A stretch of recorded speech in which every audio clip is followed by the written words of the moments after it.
Hello everybody, I'm delighted to be with you today to continue my discussion of cryptocurrency regulation. Today's webinar is the fifth of 7 webinars I've been doing over the past few weeks covering crypto regulation in Hong Kong and how and in what ways it compares with crypto regulation in other jurisdictions. Today, I'll be continuing the comparative analysis of regulatory approaches to cryptocurrencies. First, with a continued study of the US, and secondly, the UK, whose wait-and-see approach can be compared to Hong Kong's. So now I'll begin. In the previous webinar, I talked about ICOs in the US and a number of SEC enforcement actions involving ICOs, which were found to be public offerings of securities conducted in breach of the US Securities Act 1933. Since they were neither registered with the SFC nor able to rely on an exemption from the registration requirement. In April 2019, the SEC then issued a statement on framework for investment contract analysis of digital assets, providing guidance on when the offering and sale of a virtual asset will be considered to be an investment contract and therefore a security. The framework applies the Howey test, a test to determine whether certain transactions are investment contracts, which focuses not only on the form and the terms of the virtual asset, but also on the surrounding circumstances and the manner of offering, selling and reselling. This is similar to the approach in Hong Kong, where the regulatory treatment of ICOs is also determined on a case-by-case basis, depending on an analysis of whether the cryptocurrency is regarded as a security under the Securities and Futures Ordinance. However, the issue of whether a cryptocurrency is a security has not yet been determined by the Hong Kong courts. The most problematic, usually, of the Howey test's 3 requirements is often the reasonable expectation of profits derived from the efforts of others part of the test. This gives rise to 3 main inquiries. The first of these is whether a purchaser relies on the efforts of others, in particular the efforts of an active participant, such as a promoter or other third party, and whether those efforts are undeniably significant ones, those essential managerial efforts which affect the failure or success of the enterprise. Where certain factors are present, the more likely it is that a virtual asset purchaser relies on the efforts of others. These are that the active participant is responsible for the development, improvement, or enhancement, operation, or promotion of the network.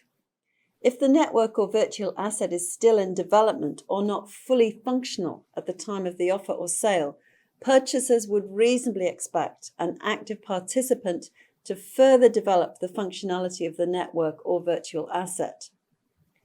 Essential tasks or responsibilities will be performed or are expected to be performed by an active participant. The active participant supports or creates a market for or the price of the virtual asset.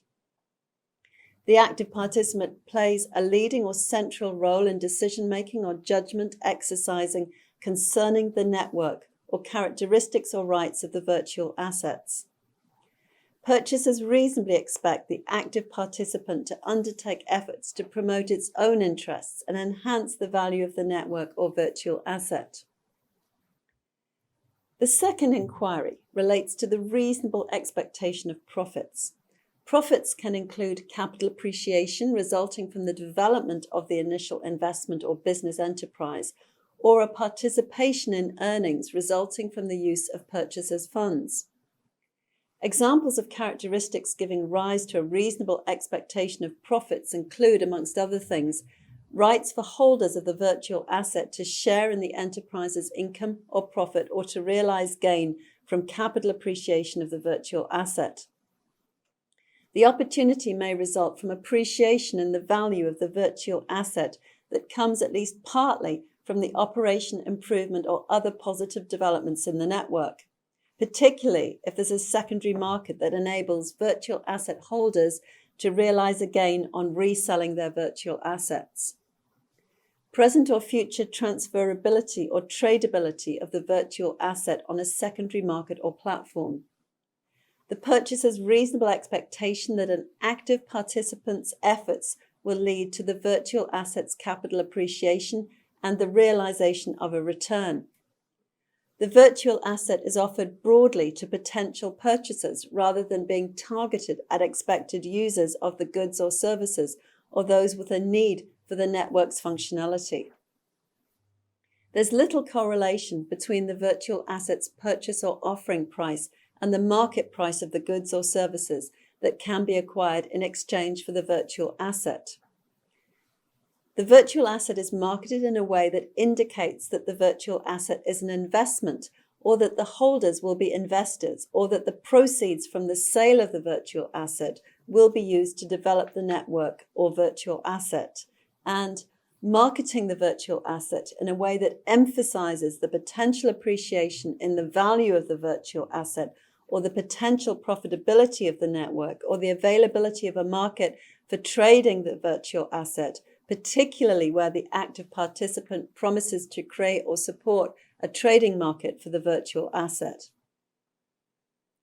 The third inquiry relates to the transaction's economic reality and whether the virtual assets are offered and sold for use by the purchaser. The Howey test is unlikely to be met where the following factors are present.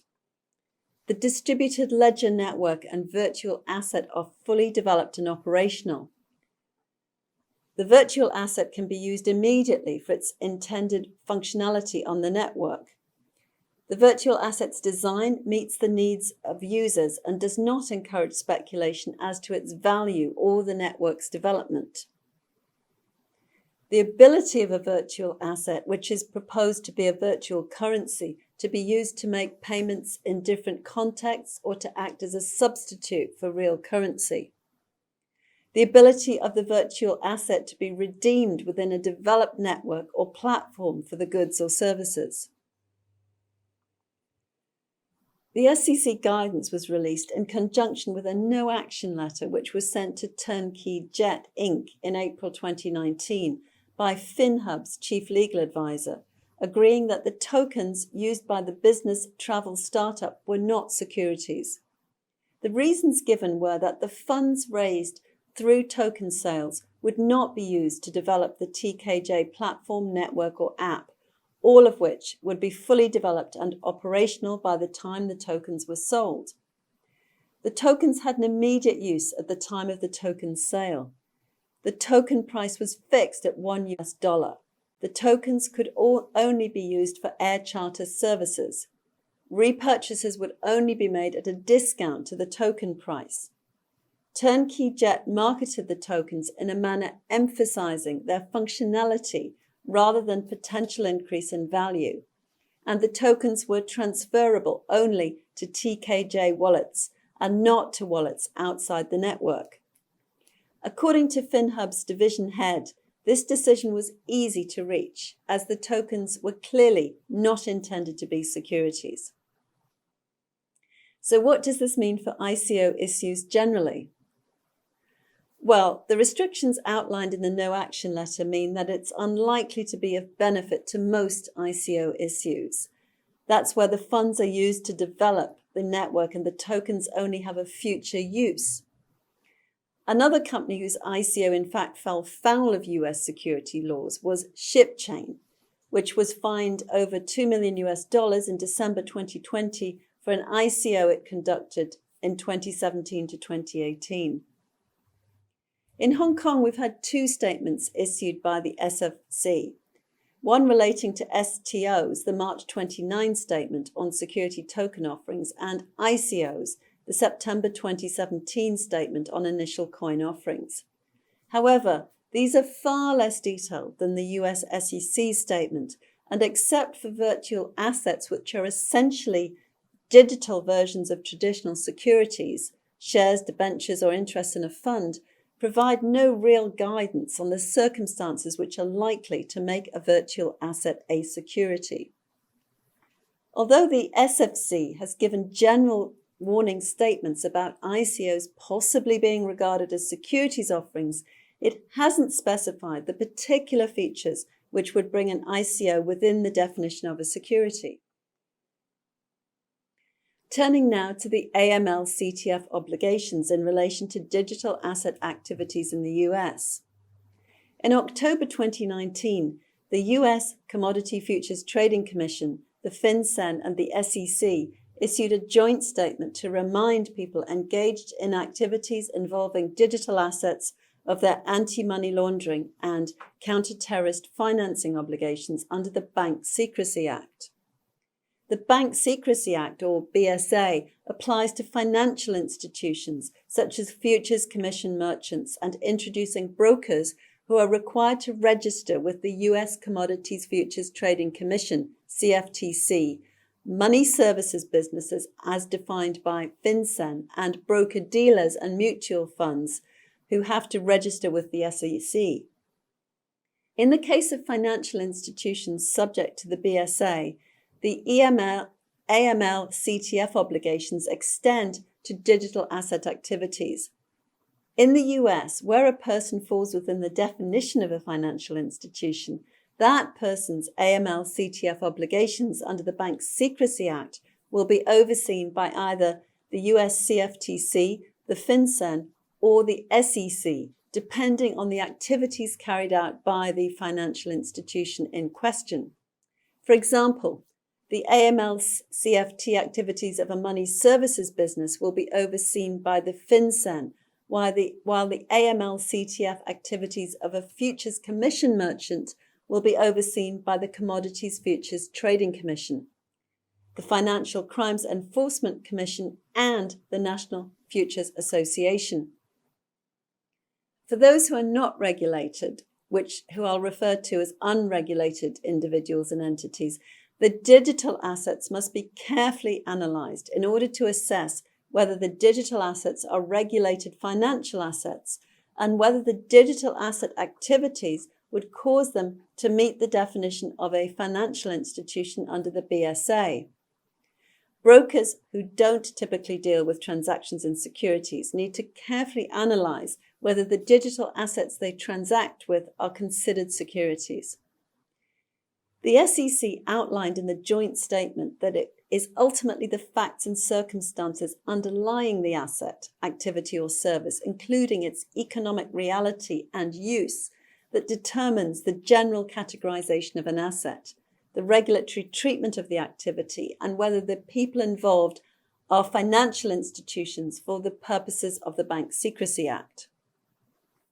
Among the AML-CFT obligations, which the relevant entities are required to meet, is a requirement to establish and implement an effective AML program and record-keeping and reporting requirements, including suspicious activity reporting.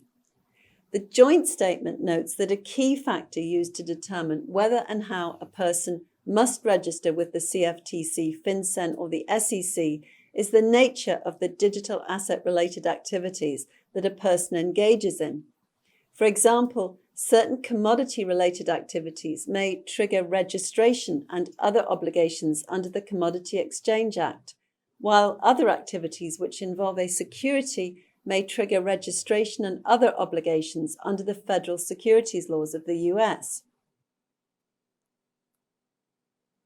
Now, let me have a look at how Bitcoin ETFs are regarded by the US regulators. To date, the SEC has rejected all cryptocurrency ETF applications, citing concerns relating to market manipulation, price volatility, hacking, and custody.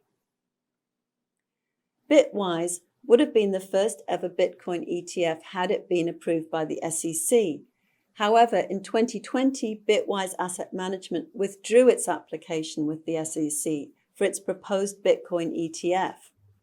One of the biggest obstacles faced by Bitwise was the problem of market manipulation. Bitwise went to great lengths to address the SEC's concern over market manipulation, arguing that the volume data reported by virtual asset exchanges is inaccurate and actual volume is far lower than reported volume. The nature of Bitcoin makes it resistant to manipulation, since Bitcoin's price is set on an open market with a global price, and the fractured market provides an obstacle to manipulation to the extent that there is no central market.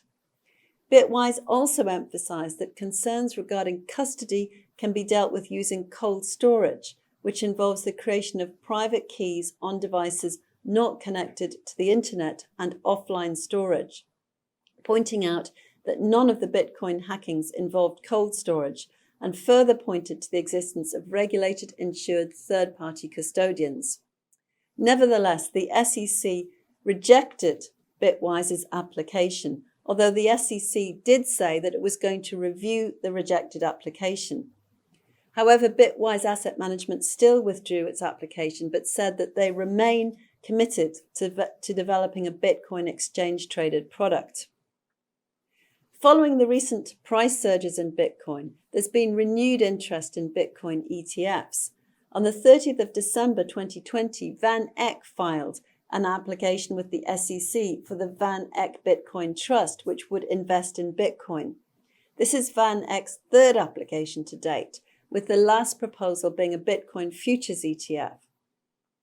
On 22nd of January 2021, Valkyrie Digital Assets, a crypto subsidiary of Valkyrie Investments, filed an application with the SEC for a Bitcoin ETF. Valkyrie would trade on NYSE Arca, and Zappo would custody the Bitcoin, according to the proposal. While the likelihood of the applications being accepted is unclear at the current time, it's evident that the environment may be now more favorable, given the recent growth in the Bitcoin market, increased institutional interest, and confirmation from the Office of the Comptroller of Currency in July 2020 that federally chartered banks can provide custody services for crypto assets. Also, as we all know, there's been a change in administration at the SEC and in the White House. Gary Gensler has been nominated as the next SEC chair. Gensler is known to be more crypto-friendly, and this has imparted hope, with some saying that a US Bitcoin ETF is expected in 2021 if Gensler is confirmed as chair. Meanwhile, in Hong Kong, while distinct from an ETF, the SFC approved Hong Kong's first ever Bitcoin index fund, designed for institutional investors, in April 2020. The fund was launched by Arano Capital, the blockchain arm of Venture Smart Asia, and is aiming for a target first-year size of $100 million US. Turning now to virtual asset exchanges in the US. As I mentioned in an earlier webinar, jurisdictions are now required to apply relevant measures under the FATF recommendations to virtual assets and VASPs. Recommendation 15 explicitly sets out that countries should ensure VASPs are regulated for AML/CTF purposes and licensed or registered and subject to effective monitoring systems to ensure compliance with the FATF recommendations. This recommendation is aimed at preventing the misuse of virtual assets for MLTF purposes. As I've mentioned, the FATF undertook a review after it issued its new guidelines in July 2019 with respect to cryptocurrency exchanges. The FATF report on the US found that the US was largely compliant with the FATF recommendations and said that most of the convertible virtual currency exchanges, administrators, and other similar entities are regulated in the US as money transmitters or money services businesses under the Bank Secrecy Act, and as such, these entities have to implement AML/CFT programs. Banks and other people registered with or regulated by the SEC and CFTC that engage in transactions denominated in value that substitute for currency will be subject to the Bank Secrecy Act regulations, and money services businesses must register with FinCEN and renew their registration every 2 years. Also, money services businesses have to be licensed at the state level. This position differs from Hong Kong, where crypto exchanges will currently only be licensed under the Securities and Futures Ordinance, where they trade virtual assets that are securities or futures contracts. These exchanges are subject to the AML and CTF obligations set out in the Anti-Money Laundering and Counter-Terrorist Financing Ordinance. Exchanges which trade virtual assets that are not securities will, however, be required to be licensed and comply with AML and CFT obligations if the FSTB's November 2020 proposals for these exchanges to be licensed under the AMLO are implemented. Crypto exchanges can't be licensed as money service operators in Hong Kong. Ultimately, the FATF noted that the US has met most of the new criteria of Recommendation 15 and that US authorities understand and are aware of the MLTF risks relating to virtual assets. It considered that the 5 classes of VASPs were covered under a combination of various pieces of US legislation. However, the FATF also found that the definition of VASP does not explicitly include all VASPs solely incorporated in the US, but not performing any activity relating to US persons or having a US nexus. As for Hong Kong, a new licensing regime for virtual assets exchanges has been proposed under the Anti-Money Laundering Ordinance, a regime which aims to implement FATF Recommendation 15 in relation to virtual asset exchanges. However, Hong Kong's proposals are noticeably narrower in some respects than FATF's requirements, as they will not cover other categories of VASPs, included in the FATF's definition, such as businesses which provide cryptocurrency services without operating a crypto exchange platform. As I mentioned earlier, there's also regulation in the US at state level. Each of the US states has its own state securities and financial services regulator, and many have adopted regulations in relation to cryptocurrency.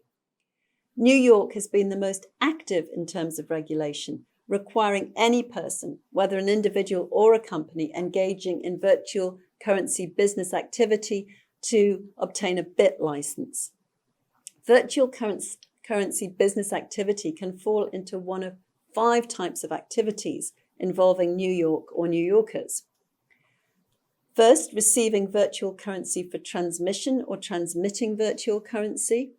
Secondly, storing, holding, or maintaining custody or control of virtual currency on behalf of others. Thirdly, buying and selling virtual currency as a customer business. Fourthly, performing exchange services as a customer business. And fifthly, controlling, administering, or issuing a virtual currency.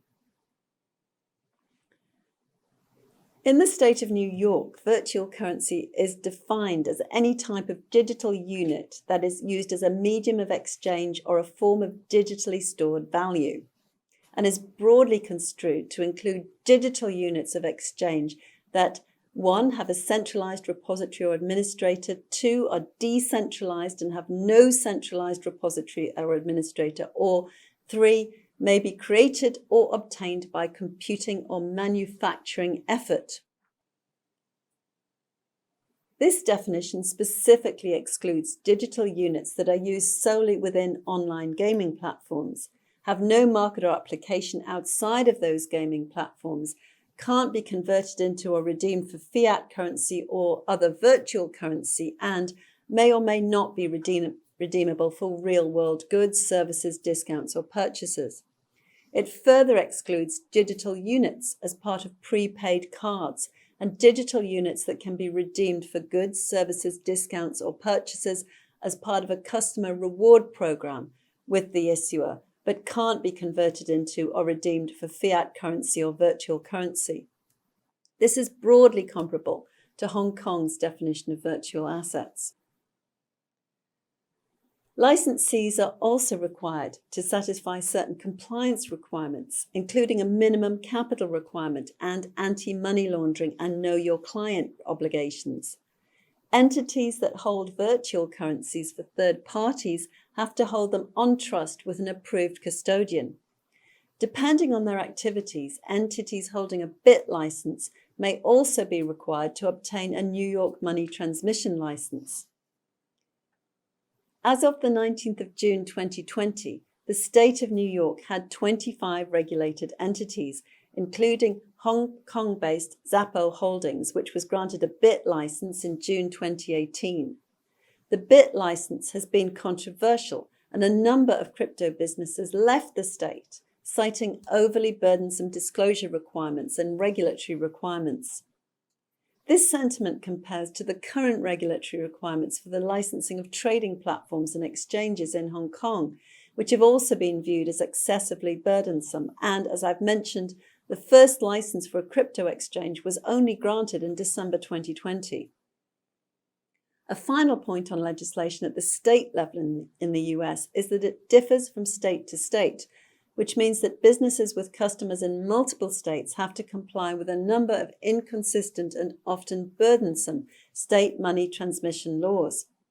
Further, since all virtual assets are treated as currency, the laws potentially apply to all issuers of tokens that have value and anyone facilitating trading in them.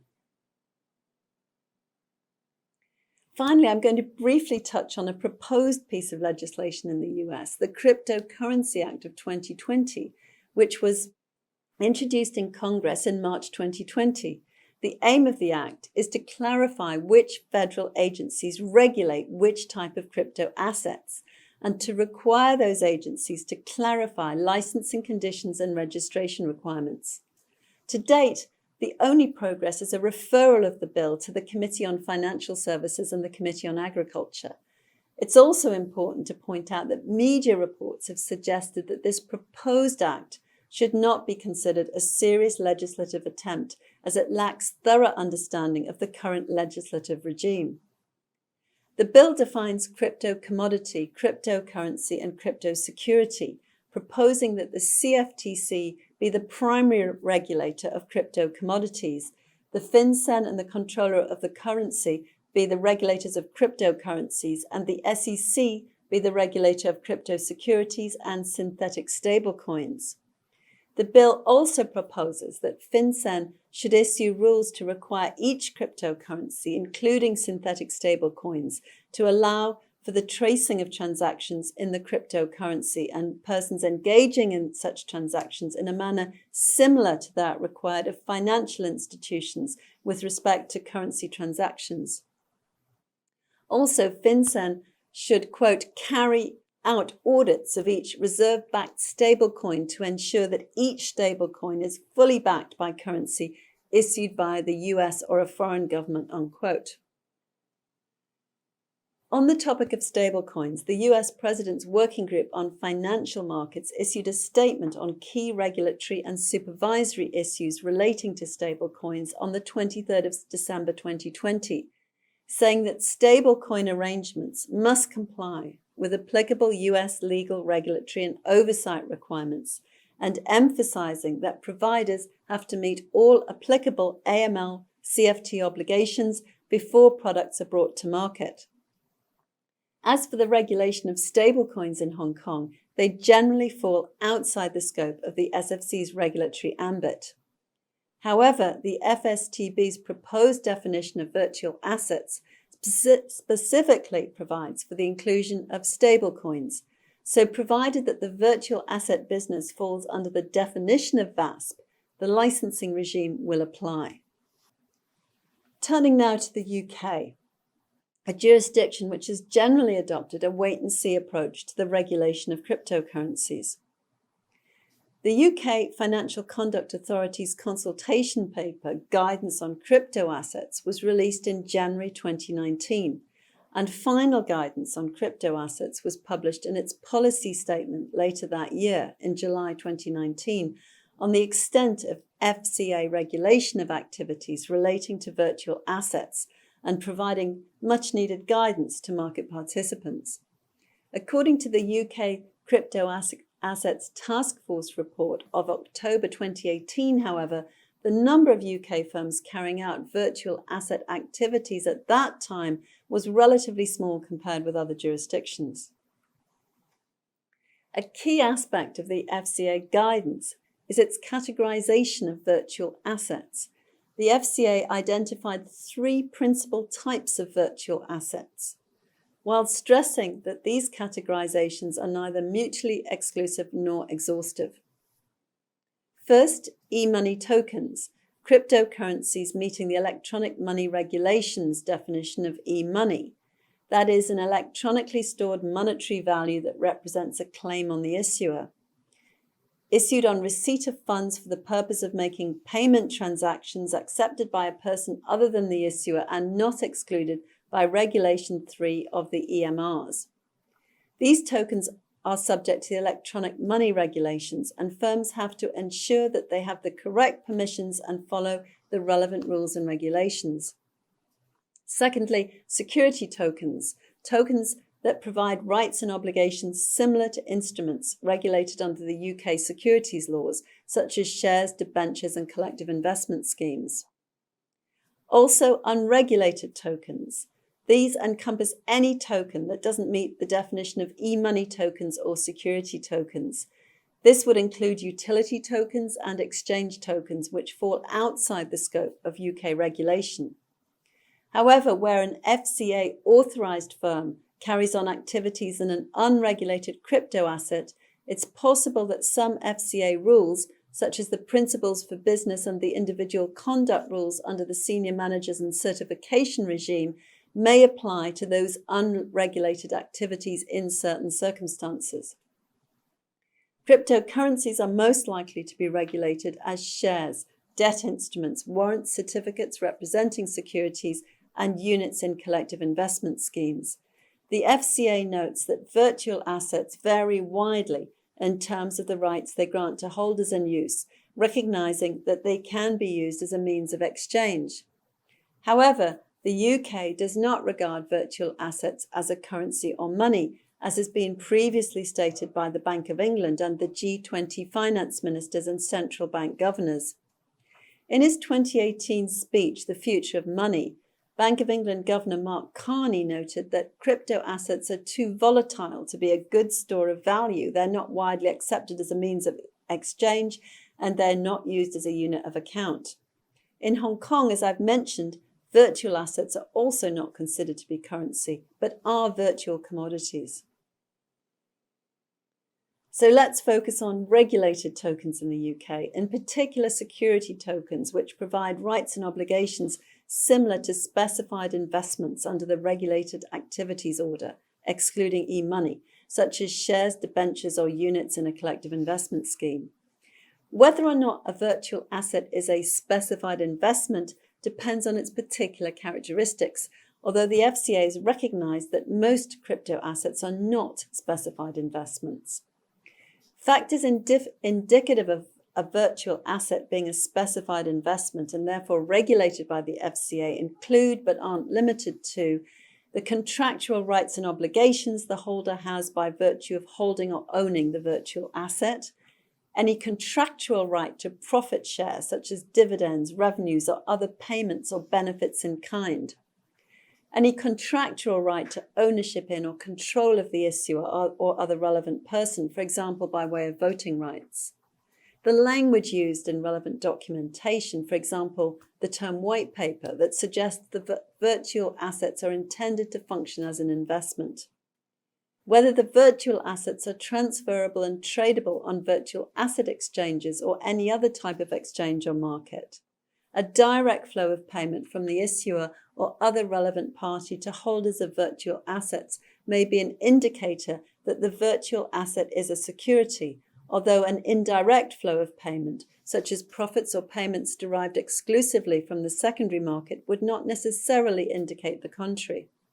If the flow of payment were a contractual entitlement, the FCA would consider this to be a strong indication that the token is a security. The substance of a virtual asset, and not the label given to it, will determine whether a virtual asset is a specified investment. So a virtual asset which is described as a utility token could still be a specified investment if it gives rights typical of a specified investment. The FCA guidance describes utility tokens as tokens that provide consumers with access to a current or prospective product or service, and often grant rights similar to prepayment vouchers. The FCA generally considers utility tokens to be unregulated, except where they meet the definition of e-money tokens or security tokens. The FCA notes in its guidance that utility tokens can usually be traded on the secondary markets and be used for speculative purposes, and that does not in itself mean that they are specified investments if they do not otherwise have the characteristic of specified investments.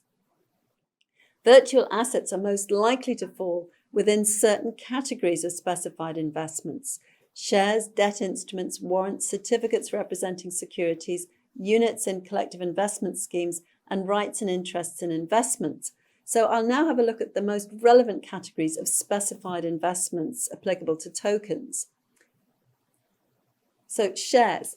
Virtual assets conferring rights similar to shareholder rights, such as voting rights, access to a dividend, or rights to capital distribution on liquidation, are likely to be security tokens. Virtual assets representing ownership through dividends and capital distribution or control through voting are also likely to be security tokens. However, voting rights on direction which don't amount to control will not make a virtual asset a security token.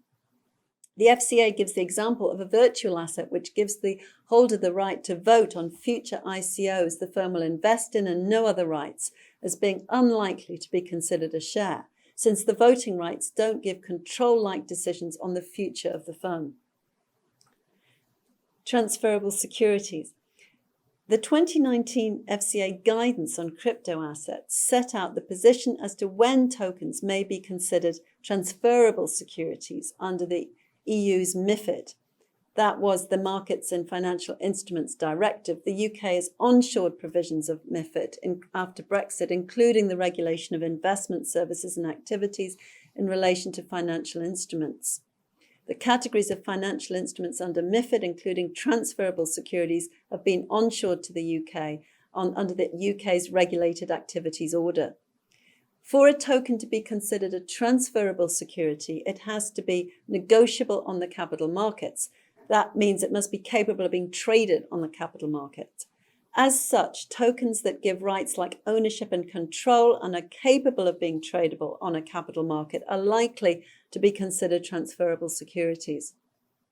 Importantly, a token which acts like a share but is not a transferable security may still be capable of being a specified investment. An example of this might be where a token has the characteristics of a share but has a restriction on its transferability. Debt instruments. A virtual asset which creates or acknowledges a debt owed by the issuer to the virtual asset holder is likely to be considered a debenture and therefore would be a security token. If it is negotiable on the capital markets, it may also be a transferable security, other than in the case of government and public securities. Warrants, as set out in paragraph 2613 of the Perimeter Guidance Manual in the FCA's handbook, warrants are one of several categories of specified investments that are expressed in terms of the rights they give in relation to other categories of specified investments. In particular, the rights given must be rights to subscribe for the relevant investments. They must be rights to acquire the investments directly from the issuer and by way of issue of new investments, not by purchase of investments that have already been issued. If virtual assets are issued that give holders the right to subscribe for specified investments, for example, shares or debentures, the virtual assets would be likely to constitute warrants and would therefore be security tokens. A certificate or other instrument that gives contractual or property rights over other investments, for example, shares or debentures, will be a specified investment if the other investment is owned by someone who's not the person on whom the certificate gives rights, and that other person's consent is not required for the transfer of the investments. Depository receipts are specified investments within this category. A virtual asset which gives rights in relation to tokenized shares or debentures, including depository receipts, is also likely to be a security token. A collective investment scheme is an arrangement, the purpose or effect of which is to enable persons taking part in the arrangement to participate in or receive profits or income arising from the investment, or sums paid out of this profit or income. The participants don't have day-to-day control over the management of the investment, and the participants' contributions and the profits from which payments are made are pooled, and or the investments managed as a whole by or on behalf of the scheme's operator. Certain arrangements are excluded from this definition, but this category includes units in a unit trust scheme or authorised contractual scheme, shares in open-ended investment companies, and rights in respect of most limited partnerships and all limited partnership schemes. A virtual asset that acts as a vehicle through which profits or income are shared or pooled, or where the investment is managed as a whole by a market participant, for example, the issuer of the virtual assets, is likely to be a collective investment scheme under English law. Rights to or interests in certain investments, including those I've mentioned from shares to units in a collective investment scheme, also constitute specified investments under the RAO. Virtual assets that represent rights to or interests in other specified investments are therefore also likely to be securities. So a virtual asset that represents a right in a share will be a security token, even though the virtual asset itself doesn't have the characteristics of a share.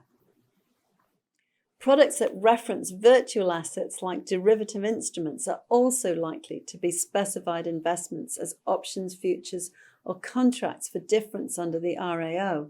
And according to the FCA guidance on cryptocurrency, there may also be financial instruments under MiFID II. As I previously mentioned, the MiFID categories of financial instruments have been onshored to the UK under the RAO.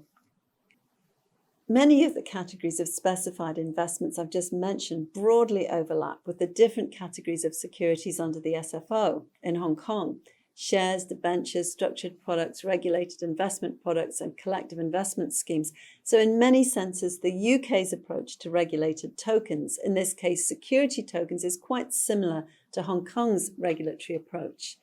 In Hong Kong, the SFC has, however, gone further so as to classify security tokens as complex products, which are investment products whose terms, features, and risks are not reasonably likely to be understood by retail investors because of their complex structure, meaning that if an intermediary intends to distribute a complex product, additional investor protection measures have to be adopted.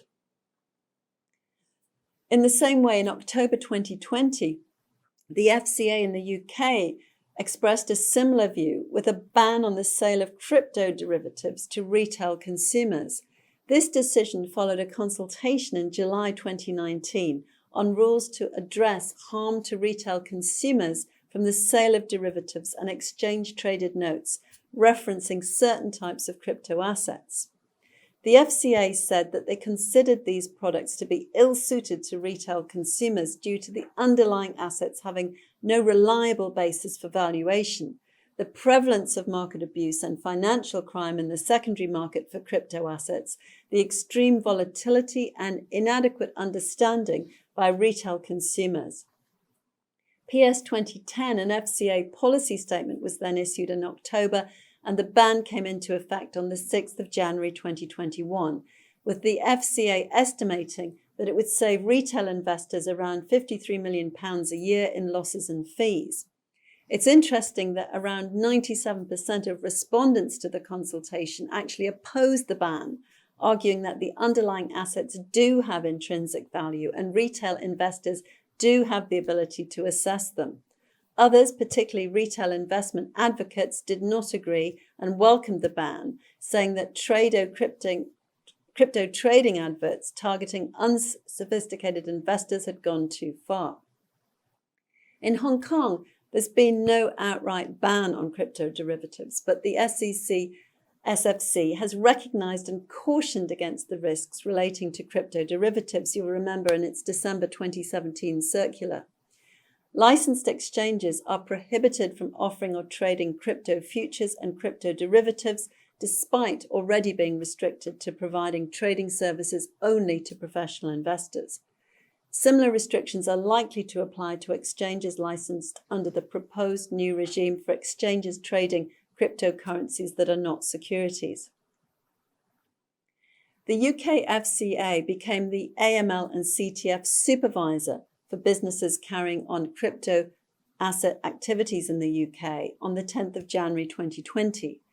The crypto asset activities covered include carrying on a business as a crypto asset exchange provider or a custodian wallet provider.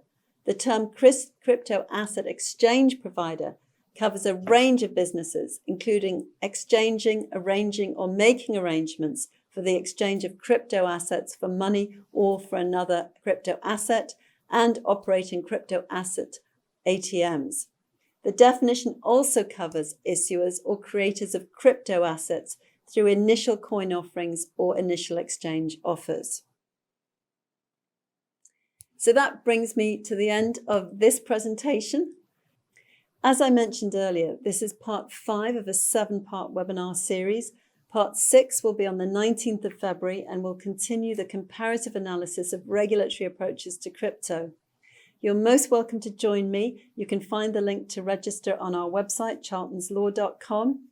For those of you who have already registered, I look forward to seeing you after Chinese New Year. So in the meantime, have a great weekend and Kung Hei Fat Choi.